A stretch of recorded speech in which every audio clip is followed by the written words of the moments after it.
Do you hate ads? I hate ads. You know what I love? Patreon.com/inkdependence, where patrons get access to a patron-only Discord, ad-free videos, and the joy of knowing they help support this channel. Hello folks, welcome to Inkdependence. I'm Mike, and today I have a really cool ink for you. This one is called Iris Nebula, and it is a Colorverse ink from their project series. I'm not really sure how these series work, if I'm completely honest. This is project number 37, Iris Nebula Glistening. I actually don't know if there's an Iris Nebula not glistening, but I also don't know if I'd want it. The glistening is really good in this ink. I got this one from Smruti Pens, who will be linked down there in the description. Definitely go and check them out. There's also an affiliate code down there in the description, or rather an affiliate link, which will send you to Smruti Pens, and you'll get 10% off of your purchases there, and a little bit will come back my way in the form of store credit. So it's a new program. Check out Smruti Pens, and look at all the stuff they've got. They got really cool paper and ink and pens and all that jazz. Small business out of Atlanta. And I really like those folks. So, hey, Akila and Normal, hope you're doing well. All right, so let's take a look at this ink on some paper. All right, this was an ink that I was going to buy at the Atlanta Pen Show, and they're like, oh, we'll just take a bottle, do a little review. And I'm like, okay, fine, will do. I really like this ink. It comes in this kind of bottle. Inside that box is kind of like this sort of teardrop shaped bottle. I think it's really a neat looking one. It's a very functional bottle in general. You can definitely see that pearl shimmer down there. Look at that shimmer. It's got like several colors of shimmer, I think, in there. I'm definitely seeing some opalescent stuff going on, perhaps. You got like a silver. There's definitely a gold. It's a really cool shimmer in this ink. And yeah, I think it's kind of beautiful and very, very Iris Nebula, if you look down there. So yeah, they did a really good job capturing that, I think, in that bottle. On the paper, also very good. When I saw swatches of this ink, I was like, yeah, this is one I've got to have. And I got to put it in something with a really cool nib. So I'll show you that here in just a sec. Let's take a close-up of this ink here. Now, the ink itself is kind of a purpley gray, like a slightly purplish gray, I would say. Maybe a little lavender gray, lilac. I'm going to go lilac gray, maybe. With that shimmer added in, it just really kind of pops. It's got a cool multi-chrome effect here in the swatch, and you can see a little bit of that in the writing as well. Little bits of like tan and pink and like a little bit of a yellowish cast kind of here in the middle. Really interesting ink. I love that color and that kind of multi-chrome, and it works out really well on paper. Some of these Nebula inks I've seen are what's the other one? There's another one called like Cat's Eye. There's a couple of Nebula ones. I'm like, I don't know. That seems like it's going to be too light for me. I like a saturated ink, but this gray is really nice. So flow on here, I'm going to say it's pretty medium. The performance on the copy paper, as we will see here soon, is not bad, actually. There is some spreading and a little bit of bleeding, but compared to other things, I think it's going to be fine, especially considering the nib I've got this in. I have it in this franklin-christoph 02 that I also picked up at that same Atlanta Pen Show, which is kind of this cotton candy pink here, with this like blue and purple and pink nebula looking finial and section. So yeah, I was like, yeah, this seems right to me. It seems like it fits. And on this pen, I have a double broad SIG that is a stub italic gradient. It's a nib grind that my wife Audrey does for Franklin-Christoph, which is one of my favorite nib grinds, especially in the double broad. It is super good in that size. So plenty of flow for this ink, and I think it's kind of medium. It's kind of on the medium side, given what double broad SIGs do. So yeah, it looks good. I think there's not too much shimmer. Sometimes when you have an ink that is undersaturated and shimmered, the company is really counting on the shimmer to do the work and like the heavy lifting of making the ink readable. I don't think that's really the case with this Iris Nebula. I think even without the shimmers, we have very pleasant gray. Up here, a ton of shimmer in that very first line, and then less throughout, but not a whole lot less. Like you definitely see some shimmer in the rest of it. So a lot of times when you have a heavy shimmer component, you'll see like big chunks of the text with shimmer, and that's not really there's no real difference here. You're definitely getting that for a bit, especially if your pen has been sitting for a while, because the shimmer kind of settles. So give your pen a little bit of a roll, maybe one of these, some of this action right here to sort of shake up that shimmer, and you won't have this first line thing, but whatever, it doesn't bother me.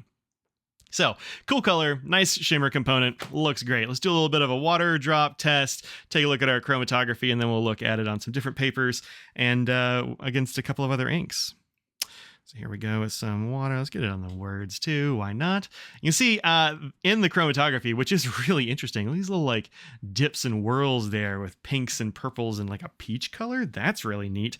So I like this ink a lot in like a bunch of different ways. I think it's very cool. And this gray looks like it might stick around. So that's pretty cool. These 65 ml bottles, which are a fairly large bottle really at 65 mils, are $29.50. So not a wild price for, a 65 ml bottle of ink. That's over 2 ounces.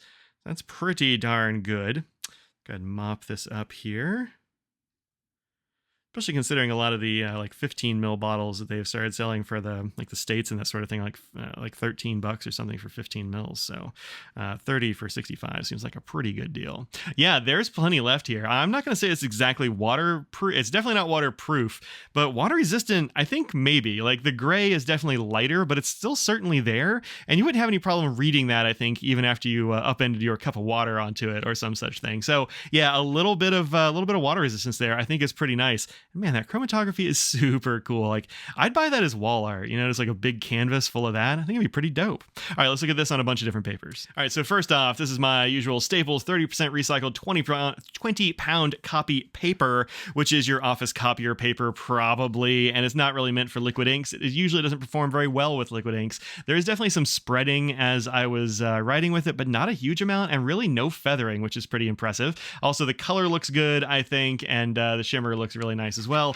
On the back, you can definitely see there is some bleed through, but keep in mind this is a double broad nib and it is fairly wet, so that's not really a surprise. Also, paper is not really meant for fountain pens, so yeah, it could have been way worse. In fact, I've seen a lot worse. I'm going to say this is not great, but pretty okay on the bad copy paper. Next up, a very not bad paper. This is Maison Cro Paper, which is sketch in French. And man, it looks really good on this paper. I like what it does. I like the shading and the multi-chrome stuff. I think the shimmer is a nice little addition, except for where it says linguist here. It's so bright you can't really read it, but whatever. This is another piece of the invisible, 99% invisible city. Go ahead and take a screenshot of that if you want to read that later about warning symbols, meaningless symbols rather. But you can see this this French. You can see this French where I just read the word French. Yeah, a little bit of multi-chrome. Not as much multi-chrome as I was actually expecting on here, which is interesting. You see it in a few places, but mostly it's kind of a shady gray. So it's a nice steely shady gray, or kind of maybe a granite kind of look. It looks good. I don't know. I don't know what to tell you. I dig it. And then here on my wheat straw paper in my Inky Fingers Currently Inked book, this is kind of like sugar cane, so hunt that down if you'd like to get some of this kind of paper. It looks perfectly good on here. I think it behaved itself very well. No bleeding, no feathering, no spreading, none of that stuff. This paper is generally very good with that. You can see there is a little bit of shed from the shimmer there in Franklin-Christoph. It's shed itself around a little bit. Not a surprise. Like I said, heavy shimmer components can do a thing like that. So just, prepare for your page to be a little bit gilded. And then lastly, for our papers, this is my Galen Leather Co. Everyday book. This is old school Tamoo River paper, and there it is. Definitely more of that multi-chrome action. You're going to get that on these very good papers more than you will on, say, copy paper and such. But looks very good. You can actually see a little bit of like purples and stuff in there now. Yeah, it's cool. It's really cool. Also, I don't see the kind of shedding on there. I wonder why. I wonder why the shimmer sticks better to Tamoo River than it seems to on that wheat straw. Interesting. Paper, man. Paper is wild, huh? All right, so for some comparisons, I've only got a couple to compare it to because this is a weird color and I don't really have anything like it.